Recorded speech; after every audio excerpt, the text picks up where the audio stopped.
नमस्कार दोस्तों, मैं विकास मल्होत्रा स्वागत करता हूं आपका लाल किताब एस्ट्रो सेंटर चैनल पर। दोस्तों, आज के वीडियो में एक नए विषय पर आपसे बात करने जा रहा हूं। ये है चांदी की चेन को पहनने का उपाय। चांदी की चेन बहुत लोग पहनते हैं और आजकल तो इतना ज़्यादा फैशन ही हो गया है कि अगर कहीं पर लगे कि चंद्रमा खराब है, राहु खराब है, कहीं पर भी है, कोई पोजीशन मत देखो, चांदी की चेन डाल लो और आपका सब सही हो जाएगा। ये ऐसा नहीं होता, क्योंकि चांदी की चेन पहनते हैं जब आप, तो एक स्पेसिफिक हाउस को एक्टिवेट किया जाता है। इसको समझना पड़ेगा और उसके बाद ही आप इसका लाभ उठा सकते हैं इस उपाय का। ये कोई जनरल रेमेडी नहीं है, ये बहुत सोच समझ के प्रेस्क्राइब की जाती है रेमेडी। किस तरह से प्रेस्क्राइब करेंगे, क्या इसका यूज़फुलनेस है, किस समय पर इसे यूज़ करना चाहिए, वो सारी बातें मैं आज आपके साथ इस वीडियो में करने जा रहा हूँ, तो अंत तक बने रहें। सबसे पहले ये बात करी जाए चांदी की चेन। जो आप चांदी की चेन बनवाते हैं, ये जो चांदी है ये चंद्रमा से संबंधित है। चांदी की चेन जब आपने गले में डाल ली, आज का जो विषय है हमारा कि चांदी की चेन अगर आप गले में डालते हैं तो उसका क्या इम्पैक्ट होगा। जो भी चीज़ गले में डालते हैं, सबसे पहले ये जान लीजिए उसका इम्पैक्ट आता है first house of the horoscope पे। तो अब जब चांदी की चेन आपने गले में डाली, फर्स्ट हाउस को आपने एक्टिवेट कर लिया। इससे पहले कि क्या पर्पस होगा, उससे पहले ये समझ लीजिए फर्स्ट हाउस होता क्या है। First house is related to your body. Basically आपका माथा, चेहरा किस तरह का है, कैसा स्वभाव है, जीवन में आप कितनी ऊंचाइयां प्राप्त कर सकते हैं, ये सब चीज़ देखने के लिए हमें सबसे पहले फर्स्ट हाउस का निरीक्षण करना पड़ता है। जब भी आप किसी भी एस्ट्रोलॉजर के पास जाते हैं तो सबसे पहले वो फर्स्ट हाउस देखता है, फर्स्ट हाउस की डिग्री देखता है, फर्स्ट हाउस में कौन सा प्लेनेट है।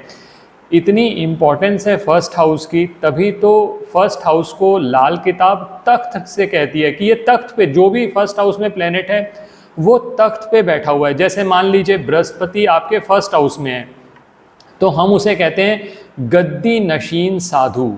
अगर बृहस्पति आपने खराब नहीं किया और आपका बृहस्पति फर्स्ट हाउस में अकेला बैठा है या मित्रों के सपोर्ट के साथ बैठा है, तो ऐसे केसेस के अंदर चाहे वो साधु हो चाहे राजा हो, हमेशा उसकी इज्जत रहेगी। वो भिखमंगा कभी भी नहीं रहता, वो कोई ना कोई अपनी नॉलेज से, अपने ज्ञान से कुछ ना कुछ ऐसा लोगों को देता रहता है जिससे उसकी आय के भी साधन बनते रहते हैं। इसी तरह से अगर हम और आगे देखें, आपका जो मकान है उसमें देखना है कि आपका मकान दो तरह के होते हैं, या तो आपने जो खुद बनाया या आपने परचेज़ किया। दोनों मकानों में क्या आप अपना मकान बना पाएंगे या नहीं, इसके लिए भी फर्स्ट हाउस का निरीक्षण किया जाता है। किस समय पर बनेगा, उसके साथ फर्स्ट हाउस के साथ साथ और कुछ चीज़ें भी देखी जाती हैं, लेकिन उस विषय को मैं इस वीडियो में टच नहीं कर रहा। अब फर्स्ट हाउस के बारे में 1952 एडिशन में लाल किताब में लिखा है झगड़ा रूह माया का। झगड़ा रूह माया का मतलब ये है कि फर्स्ट हाउस देखकर हम ये अंदाज़ा लगा सकते हैं कि जो ये व्यक्ति है, क्या माया कमाते कमाते कभी ऐसी सिचुएशन में भी आएगा कि रूह से संबंधित कोई कार्य कर सके, यानी जो स्पिरिचुअल एक्टिविटीज़ में जा सके। ये भी हम फर्स्ट हाउस से देखते हैं। तो अब आप समझ गए होंगे कि फर्स्ट हाउस की कितनी बड़ी इंपॉर्टेंस है। अब यूज़ कैसे करते हैं हम चांदी की चेन को, तो पहले तो मैंने ये बता ही दिया कि जैसे ही आपने चांदी की चेन पहनी तो आपने फर्स्ट हाउस को एक्टिवेट कर दिया। अब ये एक्टिवेट क्यों करते हैं, इसके लिए ब्रॉडली स्पीकिंग दो सिचुएशन ले लीजिए। अगर हम चांदी की चेन डाल रहे हैं तो या तो हम किसी प्लेनेट को कंट्रोल करना चाहते हैं चंद्रमा के थ्रू। वो कैसे, मान लीजिए राहु है आपका फर्स्ट हाउस के अंदर, और अब राहु फर्स्ट हाउस में जब भी होगा, तो सभी लोग जो लाल किताब जानते हैं वो तो ये जानते ही हैं, राहु जैसे ही फर्स्ट हाउस में आया, सूर्य पत्री में किसी भी हाउस में बैठा है उसको ग्रहण लग गया, क्योंकि जो पहला घर है वो सूर्य का पक्का घर माना जाता है। अब ऐसी स्थिति में राहु आ गया फर्स्ट हाउस में, फर्स्ट हाउस से वो एस्पेक्ट करेगा, दृष्टि रखेगा सेवेंथ हाउस पे। फर्स्ट हाउस जो है वो आपकी बॉडी से संबंधित है, आपके, जैसे मैंने भी कहा, कामकाज से संबंधित है, आपके व्यापार से संबंधित है। और खाना नंबर 7 भी जो है वो डेली इनकम का हाउस है, आपकी पार्टनरशिप का हाउस है, आपके स्पाउस का हाउस है। तो राहु फर्स्ट हाउस में जब भी बैठा और ख़राब हो गया तो बहुत सारी प्रॉब्लम्स आपके लिए क्रिएट कर सकता है। और राहु को शांत करने का सबसे अच्छा तरीका होता है चंद्रमा का प्रयोग करना। मैं ये नहीं कह रहा कि राहु फर्स्ट हाउस में हो तो सिर्फ यही उपाय है, बहुत सारे उपाय हैं, लेकिन यहाँ हम बात कर रहे हैं चांदी की चेन की। तो जब राहु फर्स्ट हाउस में है, आपको समस्याएं आ रही हैं, तो आप चांदी की चेन डालेंगे तो राहु शांत होना शुरू होगा। इसी तरह से जब राहु शांत होगा तो सूर्य के फल भी इम्प्रूव हो जाएंगे। अब इसी तरह से दूसरी सिचुएशन लीजिए, मान लीजिए राहु हो गया 7th हाउस के अंदर। अब राहु 7th हाउस के अंदर जब भी होगा तो कहीं ना कहीं पार्टनरशिप में, डेली इनकम में आपको कहीं ना कहीं झगड़ों में फंसाएगा। तो ऐसे केसेस में अगर आप फर्स्ट हाउस में कोई प्लेनेट है तो उसको भी सपोर्ट दे सकते हैं, नहीं भी है तो आप चंद्रमा की सपोर्ट ले सकते हैं। जब आपने चांदी की चेन डाली तो फर्स्ट हाउस में चंद्रमा को स्थापित किया, वो 7th हाउस को आस्पेक्ट करेगा, तो राहु की जो शरारतें हैं वो कम होनी शुरू हुई। ये पहला यूज़ हो गया। तो यहाँ पर जो हमने यूज़ किया चांदी की चेन का, जिसके थ्रू हमने चंद्रमा का प्रयोग किया, वो हमने किया कंट्रोल करने के लिए। अब दूसरा सिचुएशन लीजिए, मान लीजिए हम सपोर्ट देना चाहते हैं। जैसे सपोज खाना नंबर 1 में बृहस्पति है और खाना नंबर 7 में सूर्य बैठे हैं। अब बृहस्पति और सूर्य के फल को हम और इम्प्रूव करना चाहते हैं। अब हम यहाँ चाहते हैं कि बृहस्पति को अगर चंद्रमा की मदद मिल जाए तो गज केसरी योग जैसा संभव हो जाएगा, और चंद्रमा बैठकर सूर्य को भी सपोर्ट करेगा।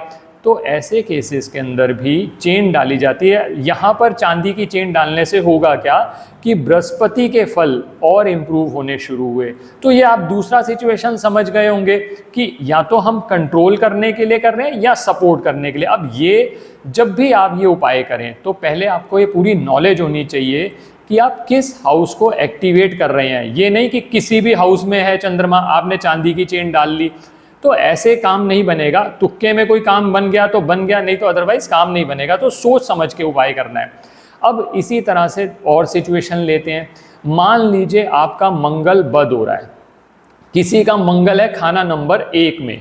अब मंगल खाना नंबर 1 में बहुत अच्छे रिजल्ट देता है, लेकिन थोड़ा गुस्सा भी बढ़ा देता है इंसान में, ईगो भी ला देता है। अगर मान लीजिए आपको लग रहा है कि मंगल के प्रभाव आपको कहीं नुकसान दे रहे हैं, तो ऐसी स्थिति में आप मंगल को सपोर्ट करने के लिए, मंगल को कंट्रोल करने के लिए, मंगल को इन अ वे जब चंद्रमा का साथ मिल जाता है तो मंगल बद नहीं रहता। या ऐसा भी हो सकता है कि आपकी पत्रिका में मंगल है फर्स्ट हाउस में, इसी तरह से मान लीजिए शुक्र है आपका 9th हाउस में, या आपके कुंडली के अंदर सूर्य और शनि का कॉम्बिनेशन बन रहा है तो भी मंगल बद हो रहा है। तो मंगल को सपोर्ट करने के लिए आप फर्स्ट हाउस में मंगल है आपका, आपने चांदी की चेन डाली, चंद्रमा का सपोर्ट मिला, तो जो गुस्सा था, जो आपका अति वेग था, वो थोड़ा कंट्रोल हुआ। थोड़ा आप अपने माइंड पे फोकस करके आप डिसीजन लेने लगे और आपको अच्छे रिजल्ट मिलने लगे। ये सिचुएशन हो गई जब हम सपोर्ट के लिए यूज़ करते हैं। अब यहाँ पर मैंने आपसे बात करी कि कंट्रोल और सपोर्ट, दो सिचुएशन आपको समझ में आ गई होंगी। अब तीसरी सिचुएशन पे बात करते हैं। तीसरी सिचुएशन क्या है? मान लीजिए खाना नंबर 7 में आपके 2 ग्रह बैठे हुए हैं। मान लीजिए जुपिटर और सूर्य, जुपिटर सन बैठे हैं आपके खाना नंबर 7 में और खाना नंबर 1 खाली है। अब जुपिटर और सन 7th हाउस में तो बैठ गए, खाना नंबर 1 खाली है, तो इसका मतलब जुपिटर और सन दोनों का रिजल्ट आपको नहीं मिलेगा, क्योंकि वो सोए हुए ग्रह हो गए। अब क्या कर सकते हैं? आप चांदी की चेन डालिए। चांदी की चेन डाली आपने जैसे ही गले में चांदी की चेन डाली, आपने एक्टिवेट कर दिया फर्स्ट हाउस को। फर्स्ट हाउस की इंपॉर्टेंस आप समझ सकते हैं। इसी वजह से तो ये कहा जाता है कि असेंडेंट लॉर्ड या फर्स्ट हाउस के लॉर्ड का रतन बहुत टाइम तक आप डाल सकते हैं, क्योंकि वो ओवरऑल ग्रोथ करता है आपकी।